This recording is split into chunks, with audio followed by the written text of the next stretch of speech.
Hello, my name is Asia McMahon, and I will be going over my design for my website, Digital Natives. My target audience is everyone, but mainly not so tech-savvy older adults. This task flow analysis will be going over the progress saving feature. So when the user first gets onto the website, they will be asked if they would like to create an account. If the user says no, then they still be able to access the site's modules. But if the user says yes, they will be directed to create an account where they would be able to enter in different inputs or link this account with their different social media accounts or Google account. After they have done that, they will have to go and adjust their settings and turn on this feature. So this feature is mainly for people who create an account. If they do not create an account, then their progress will not be saved. So a little incentive there to create an account and keep coming back and using our site. So after they adjust these settings and turn on the progress saving mode, they will be able to go to the module page and be able to go through our lessons and course, and all their progress will be saved across all different devices. The second task flow analysis that I did features the discussion forums. So much like the progress saving feature, this is a feature specifically for users that have created an account. But if you do not create an account, you can still see the questions that are being asked within the discussion forums. You just cannot contribute. So much like the progress saving feature, the user will be asked, would you like to create an account? If this is the first page you're going to.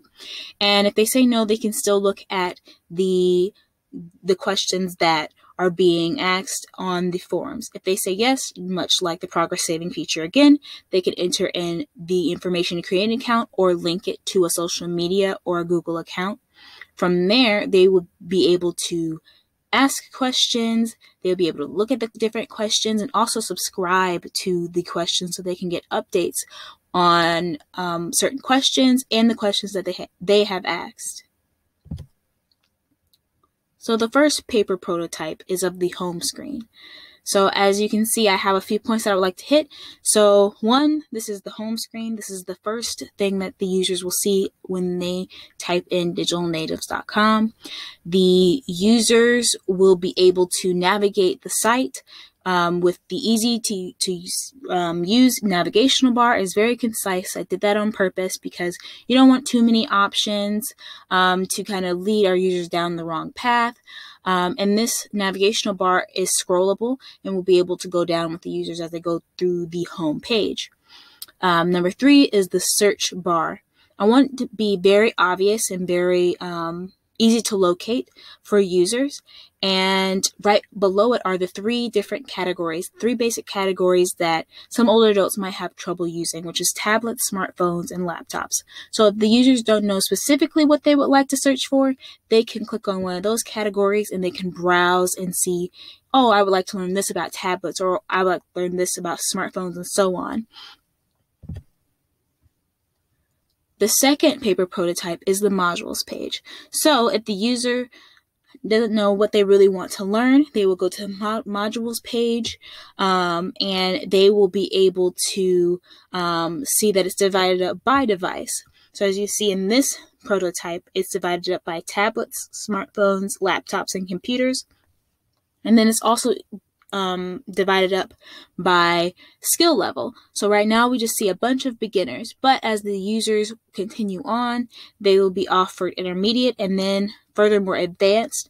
This is a decision that I made that I thought that would be great because as their skill level increases, they might want to learn something a little bit more complex.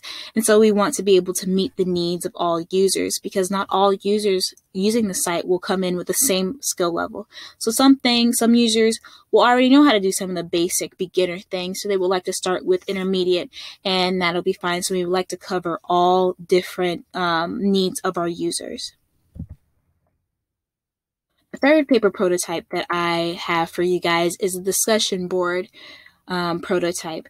And so, like I discussed earlier in the task flow analysis, this is a feature that specifically will be beneficial for our users because they can subscribe to different questions and they can ask questions. So as you can see, number one, they'll be able to click on that button and they will be able to ask whatever questions, and then it will show up in the current forums. So number two, if they click on the actual question, they will be directed to the page where they can see the question and all of the answers.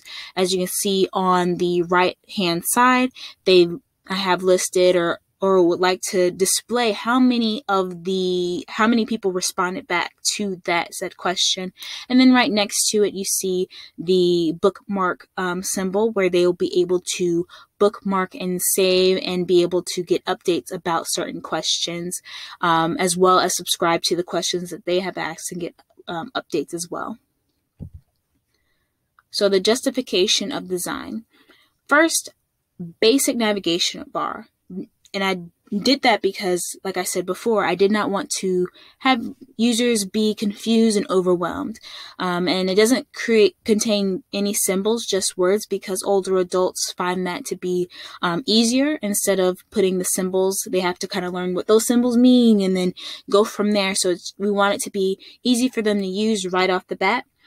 An easy to find search bar. It's big, it's in your face, it's there as soon as you get onto the page, and the goal of this site is to be able to help aid them in their learning process, and we do not want to make it hard before they even start the learning process. The font is easy to read, and it's in a color that's pleasing. The organization of the site is intuitive, especially the module page, where it has everything divided up by the different device type and difficulty level. So they know going in, hey, this is what it is, and this is how good I have to be to be able to do this module.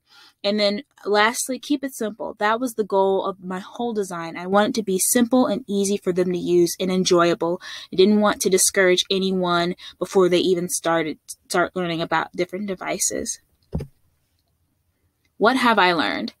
This class has shown me that it's possible to create something beautiful and usable for all. I'm not going to lie, before this class, I thought that designs specifically for older adults were clunky and I wouldn't find them aesthetically pleasing. But after completing this design, I found that it can totally work and it can totally happen, which leads me to something that I'm taking away from this class, is that older adults need to be considered when designing technology, because as we learned, one day we're going to be older adults and we need to really consider them with everything. That is all for my presentation. Thank you guys so much for taking the time to watch, and thank you.